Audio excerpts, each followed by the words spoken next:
bienvenidos a la Semana de la Ciencia 2021, en particular bienvenidos al Instituto de Tecnologías Físicas y de Información Leonardo Torres Quevedo, que pertenece al Consejo Superior de Investigación Científica, que es el edificio donde estamos. Esta charla que le vamos a impartir, que es el compañero Rodrigo y yo, mi nombre es Margarita González, va sobre nuevas tecnologías aplicadas al patrimonio histórico, y en este caso la digitalización del convento del Carmo en Lisboa.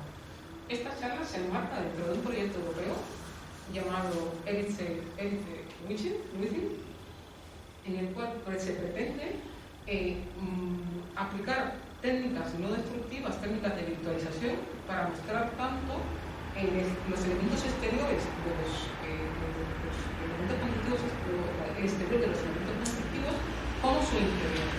Este proyecto se ha desarrollado, todavía está recién terminar, se ha desarrollado en diferentes entidades, por parte de Ucrania está el grupo de CNRS, el grupo de Universidad de Portugal, y en España la Universidad Politécnica de Madrid, y en este caso nosotros el SESI. Le doy paso a mi compañero Rodrigo, que hablará la primera parte, y durante la segunda parte le traigo las técnicas de la universidad. Muchas gracias.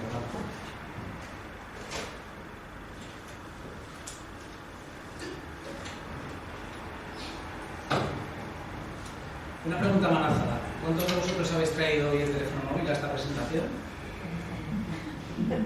Casi todos. ¿Y cuántos de vosotros lo lleváis cuando vais a una exposición, a un museo? Creo que es la mayoría. Bien. ¿Y cuando estamos allí, para qué lo utilizamos? Normalmente es para hacer una foto o hacernos un selfie. Algunos igual estamos mirando qué es lo que hay en casa a la hora de comer. Y algunas veces hasta miramos qué información hay sobre lo que estamos viendo. El caso es que hoy en día tenemos la tecnología más avanzada en la palma de nuestra mano y la mayor parte del tiempo nos distrae más que nos ayuda a concentrarnos en el momento presente. Es por eso que hoy me gustaría hablar de cómo podemos aplicar las nuevas tecnologías en el patrimonio, para conectarnos con él e incluso para ver las partes invisibles del mismo, mediante el uso de estas tecnologías. Bueno, si habéis venido hoy, será igual porque os interesa la ciencia, puede que la historia, o incluso la reconstrucción virtual, y todo esto. En los próximos minutos que vamos a pasar juntos, me gustaría, primero, contaros un poquito la historia del antiguo convento del Carmo y del actual museo arqueológico. En segundo lugar, mostraros cómo hemos hecho esta reconstrucción virtual del modelo, y en último lugar ver las aplicaciones prácticas. ¿Para qué sirve todo esto? Y cómo os puede afectar a vosotros como futuros usuarios que habéis venido hoy a esta charla. Bien, a mano alzada otra vez. ¿Cuántos habéis estado en el Museo Arqueológico del Carmo aquí? Creo que poquitos, así que no os preocupéis, pero cuando termine esta charla lo que tenéis que hacer es ir planeando el viaje para visitarlo. En fin, el Museo del Carmo se encuentra en nuestro país vecino, más concretamente en su capital, en Lisboa, en la zona centro, en el barrio Alto o el Chiado. Y bueno, pues es un edificio histórico que ha sufrido diferentes transformaciones y cambios estilísticos a lo largo de los siglos. Aquí lo podéis ver, la vista en Google Earth. Bueno, pues ahora me gustaría presentaros brevemente un poco la historia del convento. Vamos a viajar hasta el siglo XIV, más concretamente hasta el año 1389, donde este hombre, don Nuno Álvares Pereira, funda el convento. Lo funda en devoción a la Virgen del Carmen, o del Carmen, y lo hace por su protección durante las distintas batallas contra los castellanos. Así que, en cierta medida, nosotros también somos responsables de la creación de este convento. Bien, pues don Nuno, si fuera hoy en día, probablemente habría proyectado una rotonda con una escultura contemporánea horrible que no hubiera gustado a nadie. Pero en aquella época lo que se llevaba era eso, hacer templos cristianos. Total, que Nuno le pide primero permiso al rey João I de Portugal, al papa de la época, se gasta una fortuna, tiene que reconstruir hasta 3 veces los cimientos por problemas estructurales, pero finalmente consigue construir una de las iglesias más bellas de la época, o así nos cuentan las crónicas, que sería parecido pues, a la Catedral de Almudena aquí en Madrid. Bueno, ya ves que para gustos colores.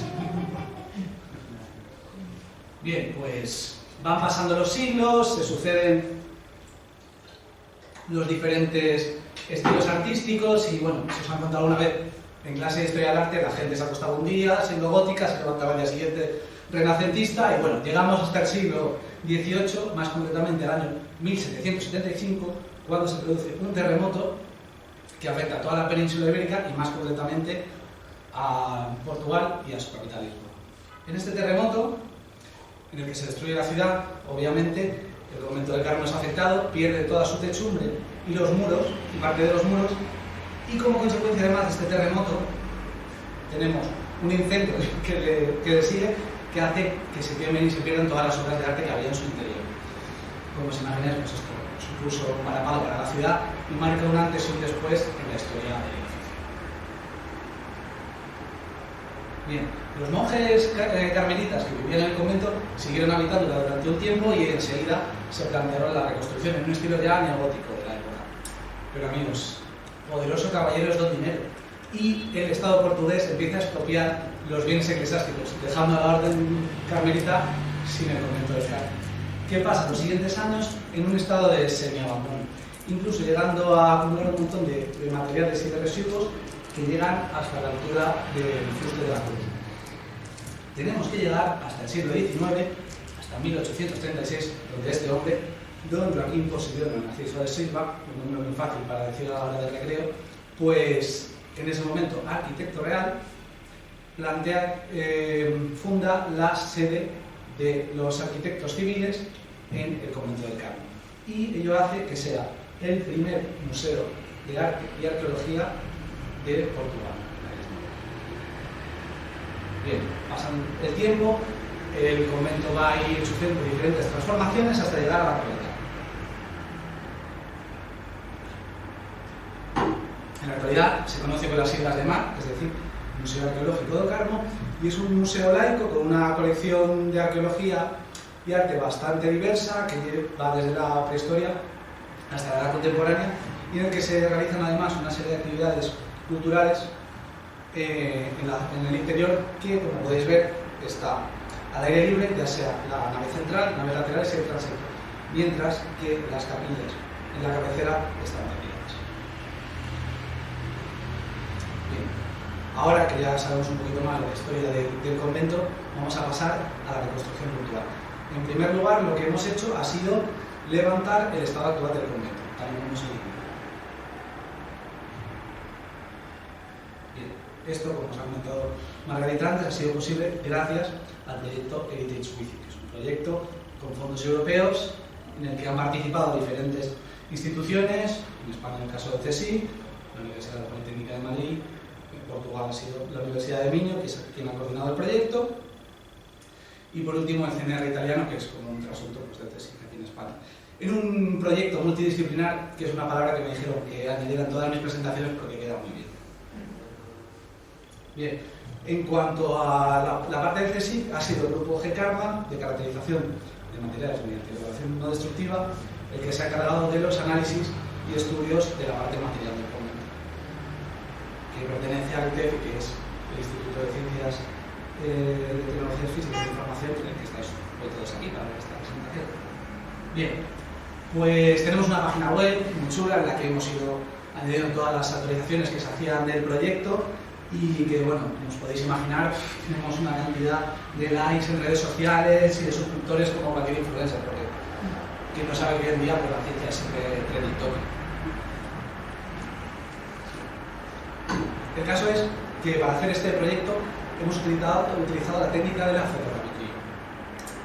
¿Alguien sabe lo que es la fotogrametría? Bueno, ya lo explico, la fotogrametría es una técnica que consiste en generar un objeto 3D a partir de diferentes fotografías desde distintos puntos de vista de ese dicho objeto.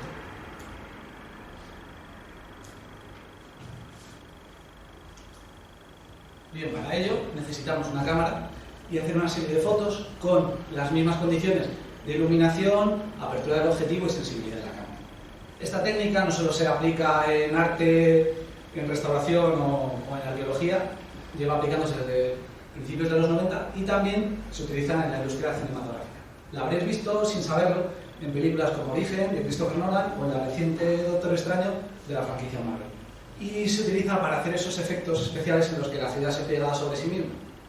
Bueno, en nuestro caso, en el caso del convento, el trabajo empezó con una serie de fotogrametrías que obtuvimos gracias a la Universidad de Minho, que en sus estudios de máster habían hecho trabajos previos en los que habían documentado todo el convento por dentro y por fuera con diferentes fotogrametrías. ¿Qué hacemos? Cogemos todas esas fotogrametrías y las metemos en un programa de modelado 3D junto a una serie de planos, pues planta, alzado, el perfil, las secciones, y todo eso lo juntamos y vamos a alinearlo, a escalarlo, para tener ya todo el conjunto y empezar a hacer el levantamiento virtual. Aquí podéis ver la fachada oeste, la parte de la techumbre que cubre las naves de la cabecera. Bien, tenemos todo el conjunto.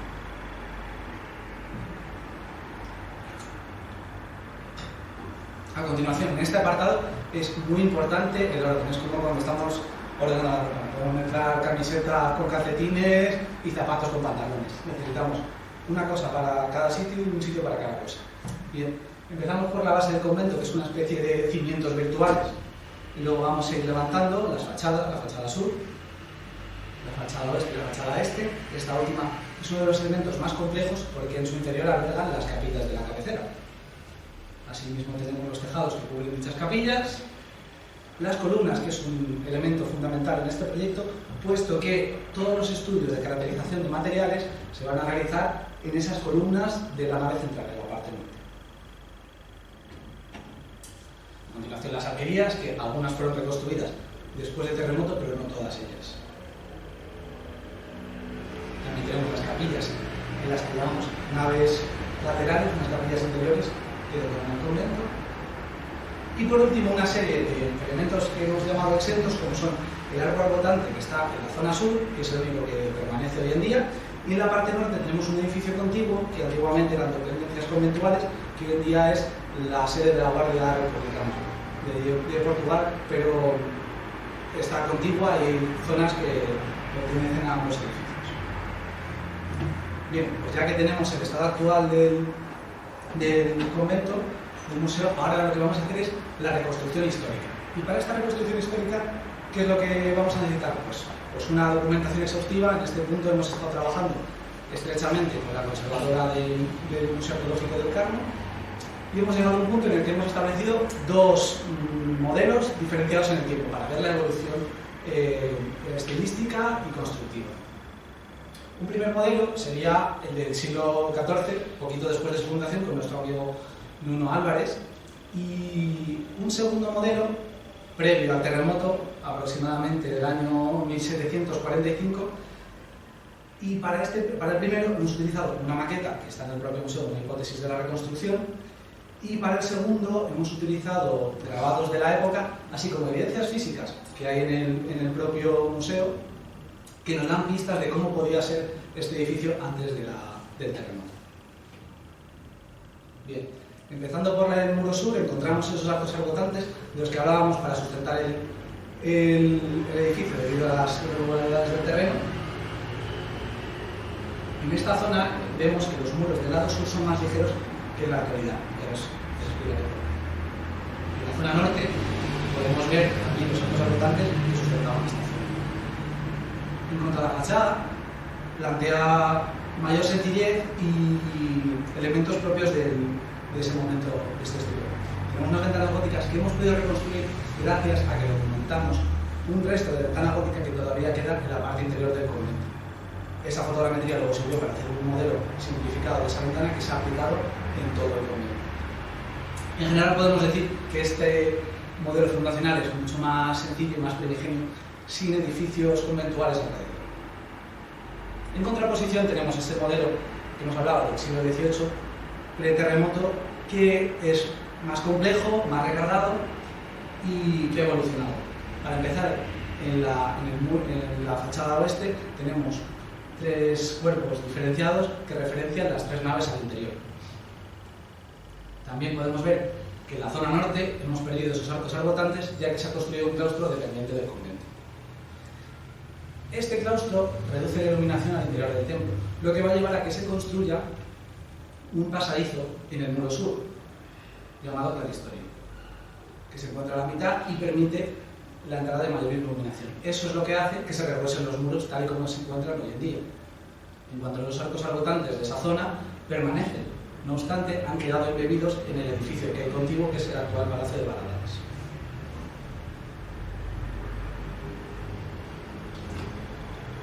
Bien, en cuanto al interior del convento, uno de los elementos más complejos a la hora de reconstruir han sido las bóvedas. Primero, porque no teníamos demasiada información al respecto, la maqueta no nos decía nada, y en segundo lugar, porque como en ningún momento se quiso reconstruir, no hay estudios de cómo pudiera haber sido. Así que hemos tenido que ayudarnos de las evidencias físicas.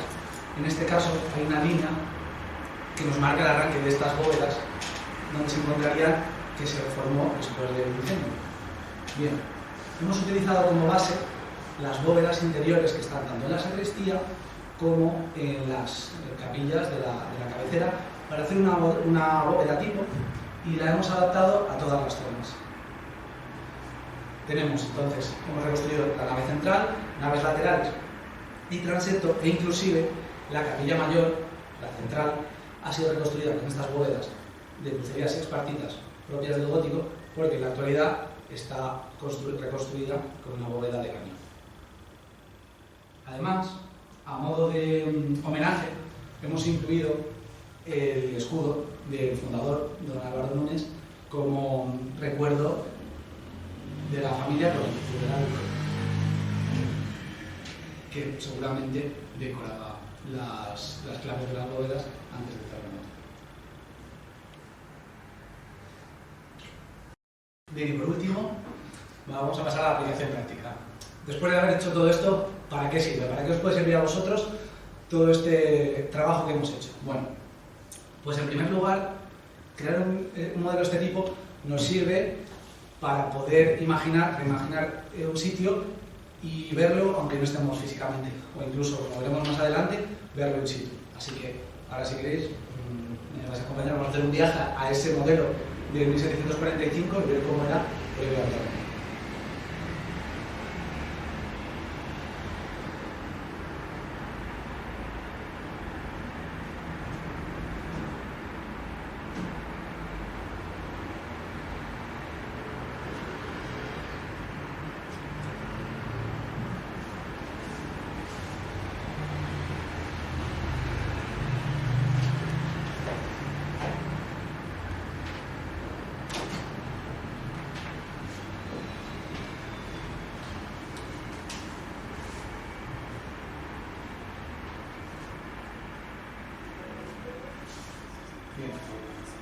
Veis que estamos aquí en la zona del transepto.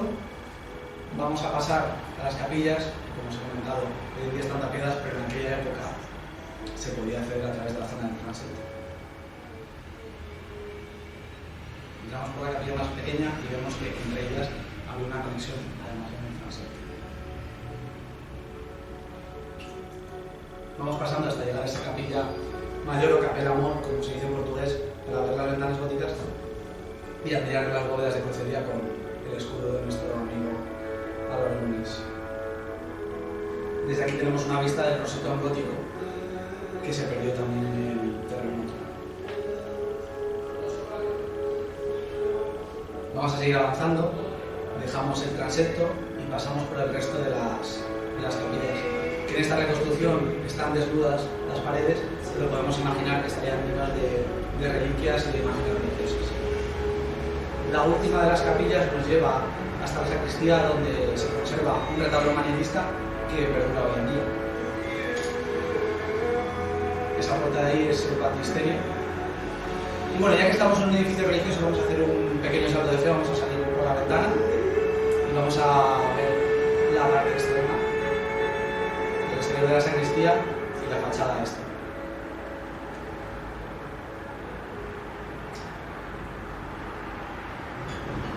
Seguimos dejando volar la imaginación y vamos a subir hasta el campanario para tener una vista privilegiada de cómo serían los tejados que cubren las capillas, así como la techumbre de la nave central. Y vamos a ir acercándonos a esa escalera de la zona sur que conectaba el convento con la parte baja de la ciudad y por la que subían los feligreses para entrar al convento. Pasamos por el único arco arrotante que se conserva hoy en día, vemos la puerta de acceso sur y ya vamos a pasar por los arrotantes de la zona sur que no se conservan junto al Palacio de Valadares.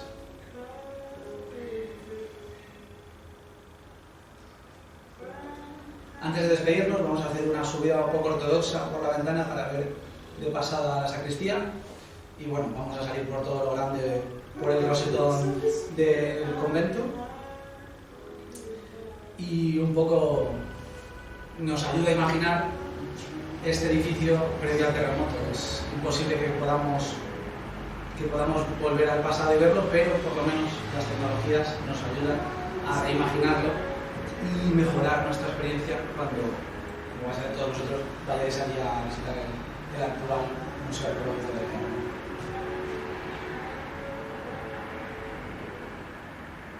Bien, y por último deciros que el modelo también funciona como un contenedor de información en sí mismo. Es decir, otro de los objetivos del proyecto Edifice Wiki es mostrar mediante técnicas novedosas la caracterización de materiales, ya sea el georradar o la tomografía ultrasónica. Pero todo esto os lo va a contar Margarita con más lujo de detalles, así que antes de despedirme, muchas gracias por venir hoy y recordar que las nuevas tecnologías deben ayudarnos a conectar con nuestro patrimonio, con nuestra historia, en lugar de distraernos con esta música. Muchas gracias.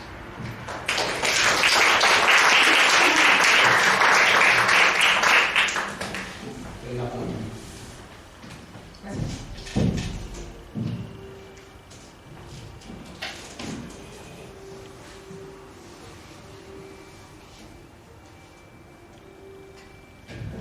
Bueno, acabamos de pasar la parte bonita, ahora viene la parte que es un poco más de técnicas no destructivas que hemos aplicado.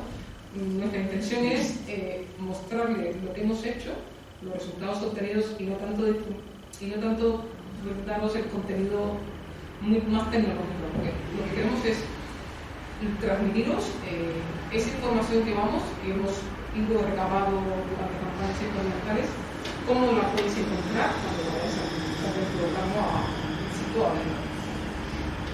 Este proyecto, como comentaba luego, al carácter multidisciplinario es lo que ha permitido llegar a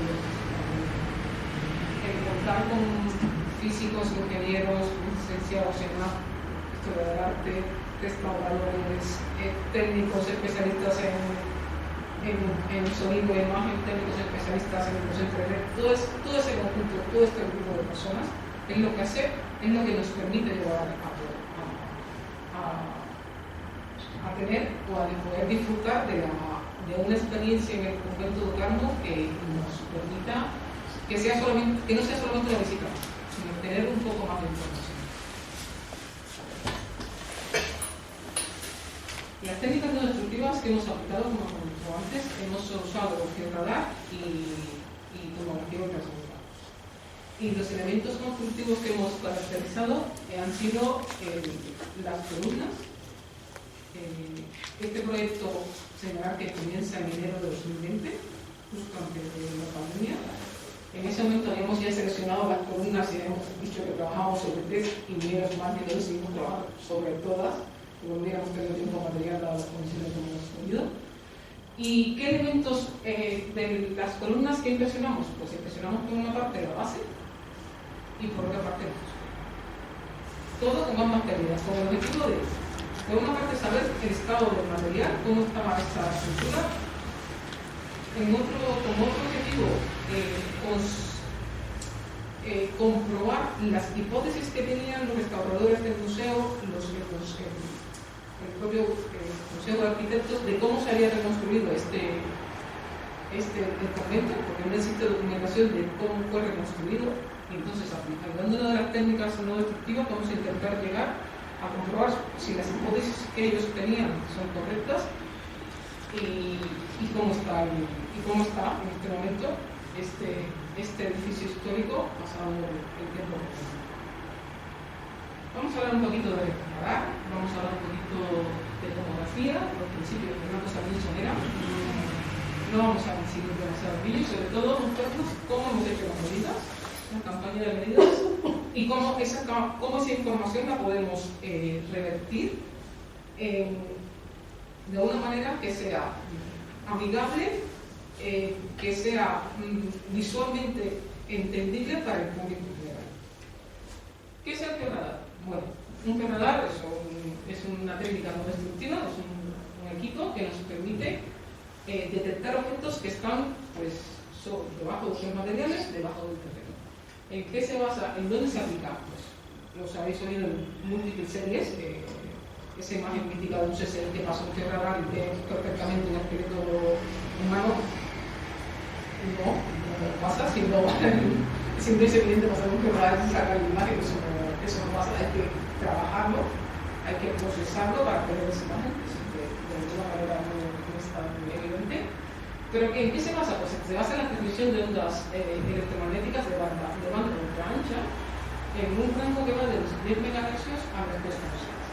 Son en función de la antena, en función de la frecuencia que vamos a trabajar y de lo que queramos buscar.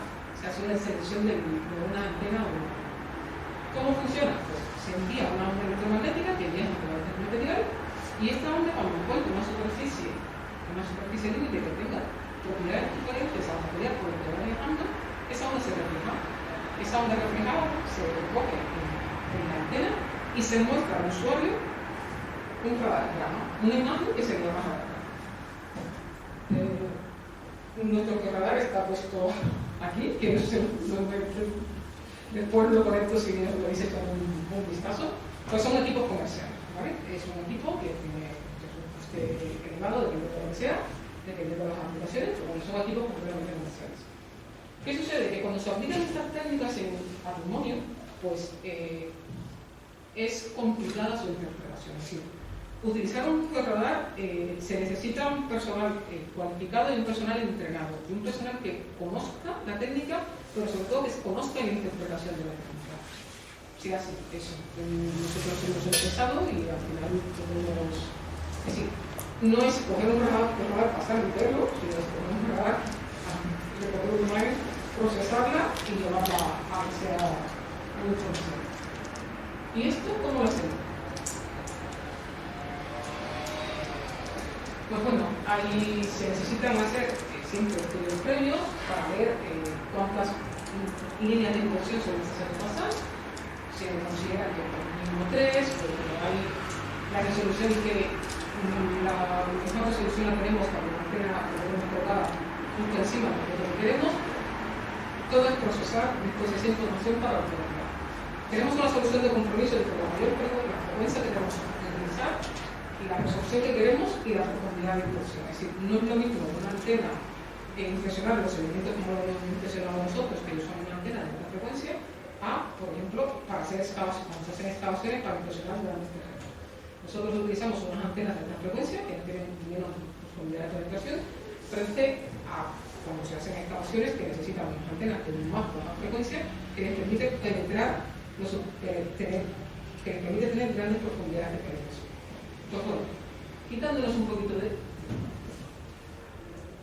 esto, vamos a ver cómo lo hemos hecho en el convento de Ocarmo. En el convento de Ocarmo, como os comentaba, tenemos que inspeccionar la base del QRadar, la base de las columnas y el fuste. Esto es una altura de 2 metros, con lo cual puede pensarnos cómo hacíamos de planificar la campaña que ya había pandemia y que el museo tenía que seguir trabajando, pues optamos por un sistema de andamios que nos montaban y con los andamios una vez montados pues pudimos hacer impresionar sobre todo el fuste, que esta altura de las bases son aproximadamente 2,5 metros y el fuste tenemos una altura de 2 metros. Esta campaña la hicimos en dos periodos. Un primer periodo que pudimos viajar porque el COVID había bajado, pues fue en noviembre de 2020 y el segundo periodo ya fuimos a abril de 2020. Y, como mencionabas, los equipos participantes, así, la Universidad Técnica de Madrid y la Universidad de Madrid. ¿Cómo hacemos? Pues, este es un pequeño vídeo montaje para que veáis eso.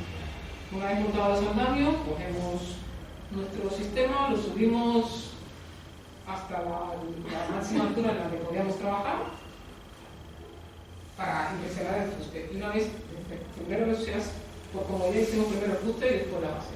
Yo os muestro primero la base porque se impresiona de manera diferente. En la base usamos una cuadrícula que nos permitía hacer líneas de impresión tanto horizontales como verticales en todos los elementos de la base. Esta imagen que estáis viendo aquí es lo que se llama radar. Esta es la imagen que cuando pasamos un radar, esta es la imagen del teléfono. O sea que vemos relativamente poco. Esta imagen que hay que ser, pues, aplicar técnicas de procesamiento, aplicando técnicas de procesamiento relativamente sencillas, llegamos a esto, en la cual ya empezamos a intuir que aquí tenemos una línea y aquí intuimos que esos reflejos que necesitamos ver. Esta primera imagen ya nos empezaba a dar idea de lo que podíamos estar encontrándonos dentro de la base cuando funcionamos. Esta línea nos podría haber dado por el reflejo de esta piedra, la profundidad que está esta piedra metida dentro de todo el conjunto, y este segundo reflejo que nos podría dar esta segunda cara de la piedra que estamos viendo. Seguimos procesando imágenes.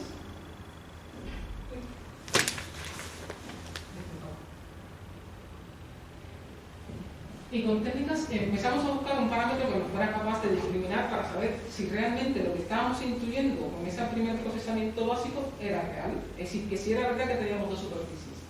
Pues utilizando técnicas de procesamiento buscamos este parámetro que nos discriminaba, la relación característica de los materiales, y a simple vista vemos dos colores muy diferenciados, tonos de azules y tonos rojos en el centro de toda lo que es la base. Esta es una composición ya hecha con todo lo que es todos los bloques que nos impresionan. ¿Qué nos llevaba a esto a decir? Pues con toda esta información que hacíamos, porque esta información desde el punto de vista científico para publicar, pues sí, está muy bien, pero para transmitir esto al público en general, pues no. Pues hacer este tipo de montaje, hacer sus superficies, como se le hace, para buscar toda esa columna, toda esa base de la columna, y además tener dos colores. Dos colores porque ya sabíamos que tenemos el interior era de un material y el exterior que tenemos es de un material. ¿Este resultado dónde nos lleva? Pues nos lleva a cuando se nos hemos mostrado que estamos trabajando en un proyecto con los arquitectos y los tratadores del termo, les lleva a que la hipótesis que ellos tenían de cómo se reconstruyeron las columnas se comprueba de que se han puesto los bloques y si en el centro se ha hecho material de reunión, que es una técnica muy típica cuando se hacen ese tipo de reconstrucciones. Y esto, ahora cómo lo llevamos. Esto después vemos cómo lo insertamos en la información sumada a la que hace Rodrigo, cómo insertamos nuestra información de georradar en los modelos, en el modelo de Rodrigo. La otra pieza que tuvimos que inspeccionar eran los fustes, que como comentaba tenían pues, diferentes alturas, pero las columnas tenían diferentes alturas. ¿Y qué hacíamos? Hacíamos diferentes líneas de inspección durante todo lo largo de la columna. Estábamos trabajando, decidimos hacer una primera altura, bajar el equipo de la primera altura, porque esto son más de 4 metros, entonces con el longitud del cable no podíamos aguantar el todo.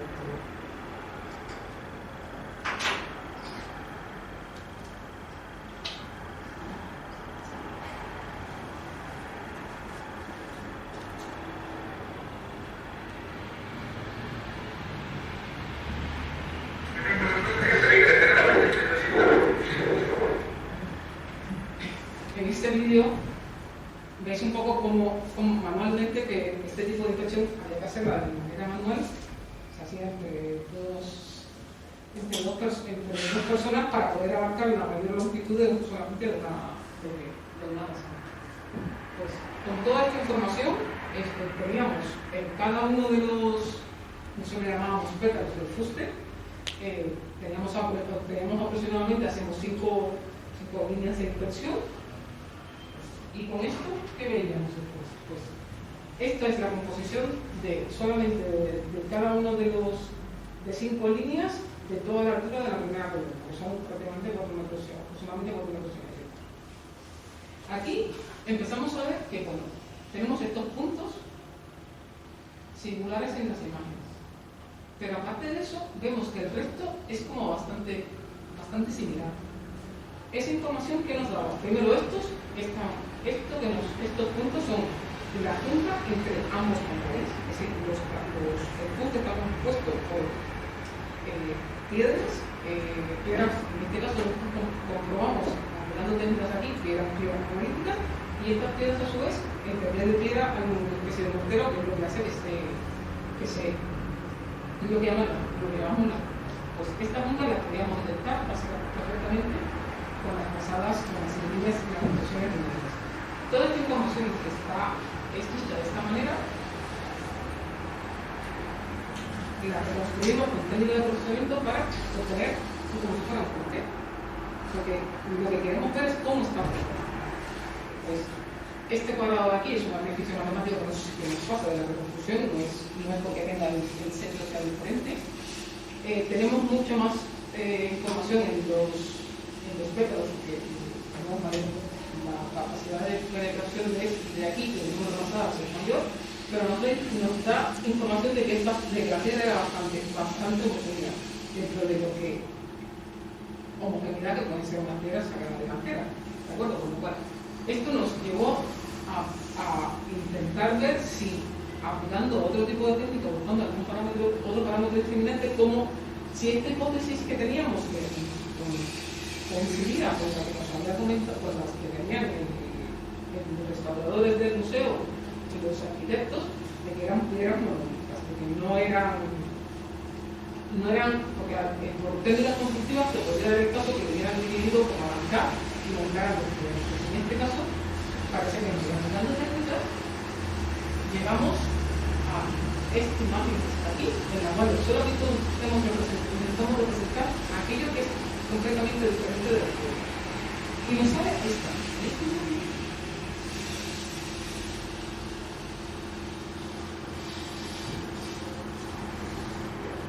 Un objeto predeterminado. ¿De acuerdo? Esto lo vemos aquí, estos puntos. No entendemos lo que era. Pero como hemos estado de campaña y nos hemos recorrido todo el convento haciendo un poco de garantías y subiendo los nuestros sobre su ubicación, descubrimos que esto es un trozo de las columnas originales. Y si veis, hay un agujerito. Y esta posición coincide con esta. Con lo cual, contrastándolo con los arquitectos, este es una especie de agujero que ponen un tetón que encaja en las piedras para que se mueva. Con lo cual, podemos, con técnicas que ahora les digo, saber cómo se ha reconstruido y cómo son los elementos constructivos que tenía el convento. Dado que no teníamos ninguna información, y el personal del convento tampoco, de cómo se ha hecho. Pues eso por una parte con el preparado. Después, ¿qué hicimos? Pues hicimos tomografía. ¿Y qué es una tomografía? Pues no es nada más que una técnica que nos permite hacer una caracterización de la sección del objeto, ¿vale? Mediante una imagen. La tomografía que conocemos es de acá, la tomografía es computarizada. Es nada más que cuando estamos malitos, tenemos una dolencia, nos ponemos una camilla y esto que vemos aquí, ese anillo es un anillo de transistores. En este caso, lo que utiliza son fotones de rayos X. En algún caso alguien se puede haber hecho una convención nuclear, una tomografía B, pero nosotros lo que hacemos es una tomografía impresora. ¿Por qué? Porque somos especialistas en impresiones. Pues, ¿qué hacemos? Usamos ondas acústicas que enviamos en el material y recibimos la información de las ondas que son captadas o dispersadas a lo largo de la línea que une el emisor con el receptor. ¿Y qué representamos? Pues representamos una distribución de las amplitudes de las señales y de la velocidad con la que se propaga, la velocidad con la que se propaga esa onda por el material, que es una información propia del material. Muy ligero. Imagináis que tenemos una rueda con una medida y lo que hacemos, ponemos un anillo de conductores, este anillo emite una señal y todos estos reciben. Este anillo se gira y todos estos reciben. Y así tenemos que tener tantos rayos que sean capaces de cubrir la mayor cantidad de superficie para poder tener información.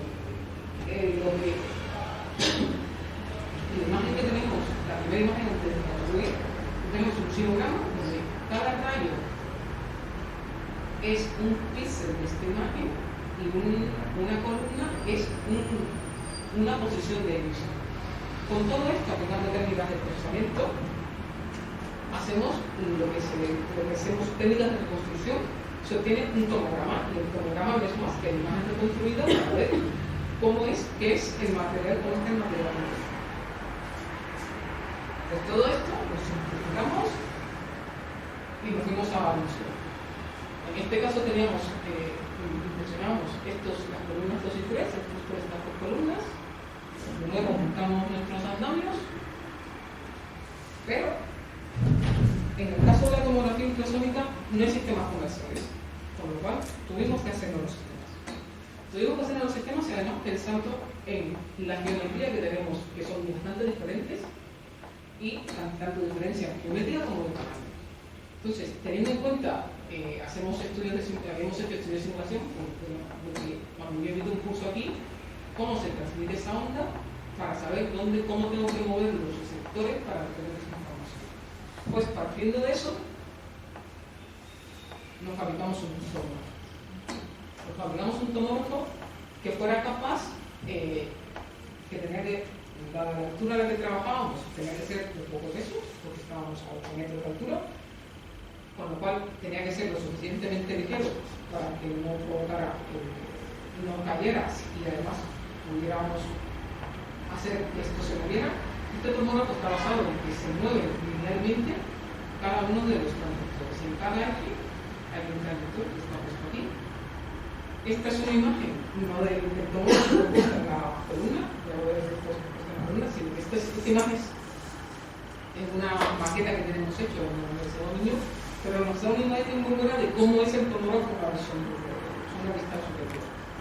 Después, para hacer este mismo tomógrafo, cada ratio era desmontable, pues hacíamos otro montaje para poder impresionar pues, los bloques que conforman la base. Con este tomógrafo nos fuimos a la universidad, al convento de Otarmo, hicimos la primera campaña que se ha hecho en noviembre y la segunda campaña que está hecha en abril. Aquí hicimos todo lleva un montaje. Primero este es el montaje que sujeta todo un sistema de cuerdas para desplazar el tomógrafo en vertical y después los ejes que van midiendo el centro. En el primer intento, la primera vez que fuimos, hicimos en esta columna solamente 22 cortes y el segundo ya hemos cogido experiencia y fuimos capaces de prácticamente duplicar la cantidad de cortes tomográficos que teníamos acá. Aquí os muestro en este vídeo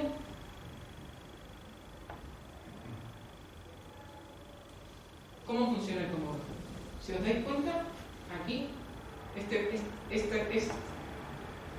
transductor se mueve y los otros tres ejes mueven los transductores. ¿Lo veis? En cada posición que se va moviendo va recibiendo la señal ultrasónica que está emitiendo este transductor. Y los ultrasonidos necesitan un método de abordamiento. Nosotros elegimos abordamiento en ahora. Este sonido, la particularidad que tiene el momento, es para el libre, que está sometido a las inclemencias como si fuera normal, pero por la salvedad que hicimos es que tenemos en la base, tenemos un sistema que nos recoge todo el agua. Recogemos prácticamente el tanto por ciento del agua que utilizamos y lo retenemos hacemos una resistencia. ¿Y qué hacemos con esto? Pues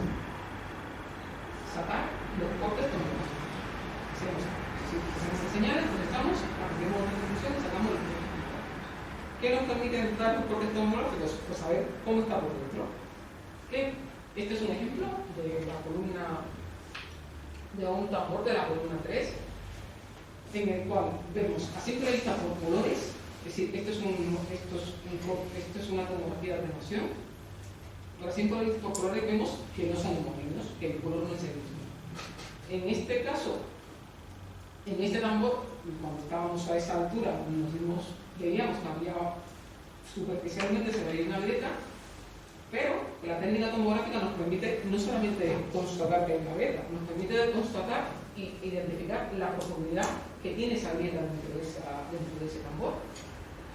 En este momento este corte está hecho, estamos a 3,5 metros más 1,5 metros de base, es decir, esto es algo que a simple vista no se puede constatar, ni tampoco a simple vista, si no hay un sistema como este, no podríamos saber cómo es el estado interno de este material. Entonces, ¿qué hacemos con toda esta información?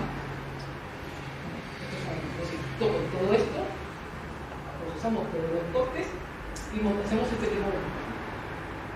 Este montaje son todos los cortes puestos uno encima del otro, ¿vale? En los cuales simplemente por colores vemos rojo, usamos rojo que está en mal estado, que tiene problemas, y azul que está bueno. Pues vemos que los diferentes cortes, que son diferentes tambores, nos dicen que en la parte superior de la columna hay problemas, hay una columna que puede tener grietas o algún tipo de deterioro, que en la parte central también tenemos deterioro que tiene que ser considerado, tiene que ser estudiado, pero nuestro objetivo era esto, llevarlos a la información 3D. Y una forma de representarlo es haciendo esto. Esto es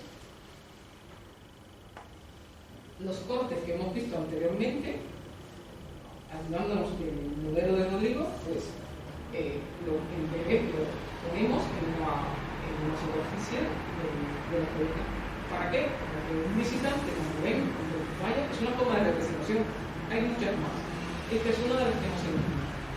Pero que, como acabo de ver, nos habíamos comentado que había una fotografía hecha y el GPR y los ultrasonidos. Las tomografías ultrasonidas.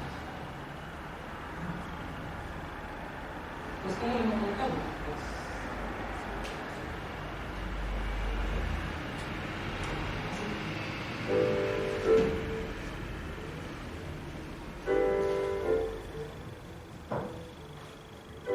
eso es el GPR, la información del GPR, y esos son los cortes fotográficos en los tambores. Esa es una información que el público, cuando vaya, puede ver cómo está construido y cómo está el estado estructural de ese material, cómo está internamente ese material.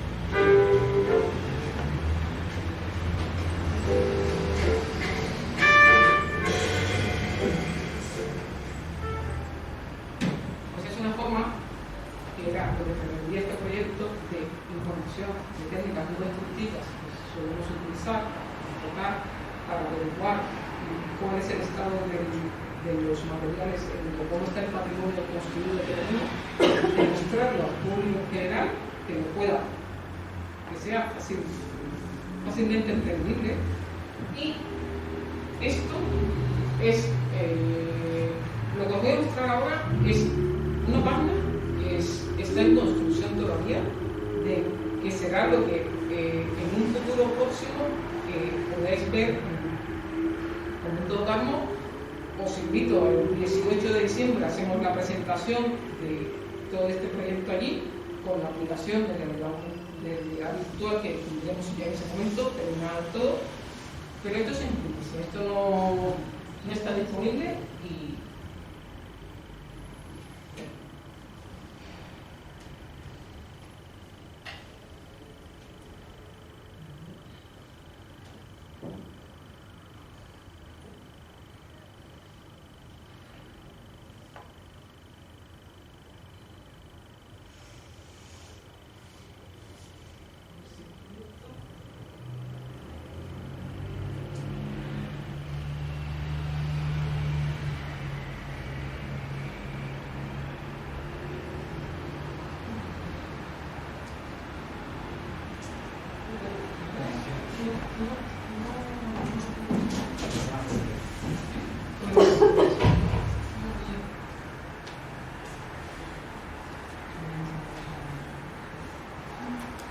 Hay una nueva tecnología.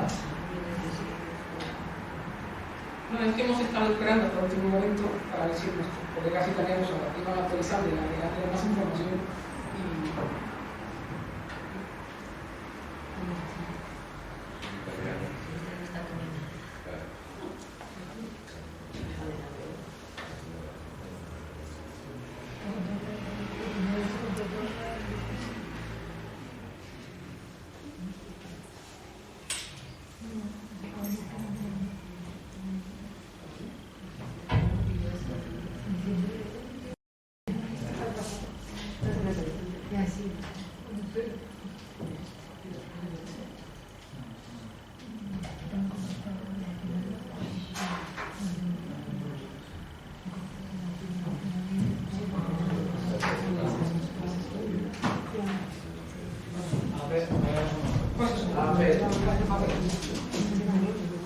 Vale, que no funciona. Bueno, enseño. Esto es un poco la aplicación, si no lo ves, la página en la cual en este momento, cuando esté el usuario entrará, que si no lo acordáis, y esto es la imagen que se ha reconstruido a partir de las fotografías y de la información de los drones del proyecto. Pero a esto le van a añadido capas de información. La primera capa de información que podéis ver aquí, que se va a insertar, es esta. Y esto es una imagen de tecnología. Esta imagen ha sido un poco más fácil de interpretar, entonces es una imagen de cómo está reducida las temperaturas en el mundo. Otra imagen que podemos ver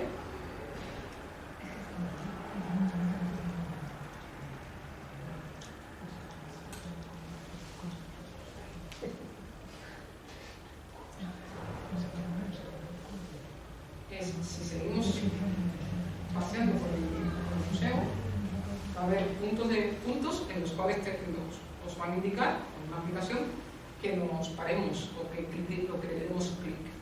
En este momento, en este, a ver.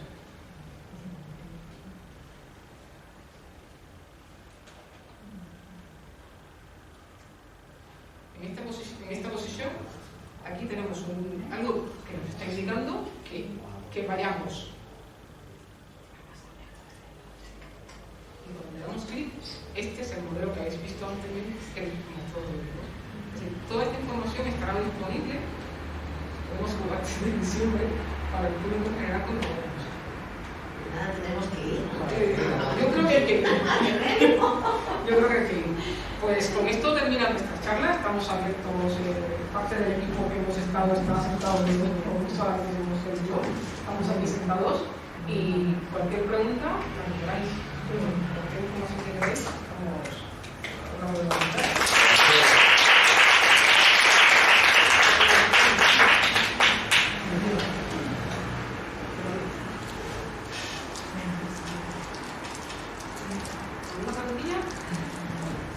Yo creo que hay que ir de todo. Sí. Es un lugar, la gente que ha ido lo recuerda porque es un complejo que no tener pleito hace que lo recuerde. Y es bonito, es un sitio bonito, pero yo creo que se va a convertir o se puede llegar a convertir en algo que no sea solamente de pasar y salir. Pues este tipo de iniciativas un poco es lo que se está teniendo en cuenta, tanto los europeos, de que la cultura llevarla a la mayor cantidad de población posible, en las cuales no solamente se muestre la parte estética, sino se muestre un poco más de información. Hacer que las visitas sean más enriquecedoras, es decir, que no solamente pases y mires un cuadro y está, que puedas tener un poco más de información.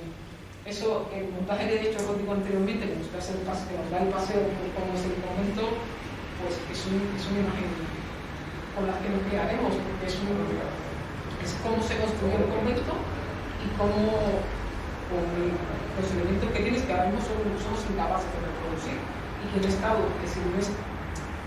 el trabajo que hay detrás es que no ha estado documentado todos los pasos de construcción, de reconstrucción del convento. Entonces, este convento, de alguna manera, esta información no se va a quedar como un tapón, sino que es información que es brindada al museo para que se brinde a su vez a todo el público que lo necesite. Entonces, esta información está tanto en su web, tanto como una aplicación para el museo. ¿Quieres decir algo más? Nada más, muchas gracias por venir y que ya sabes, tienes que ir a visitar el Museo Arqueológico del Carmo. Muchísimas gracias. Gracias.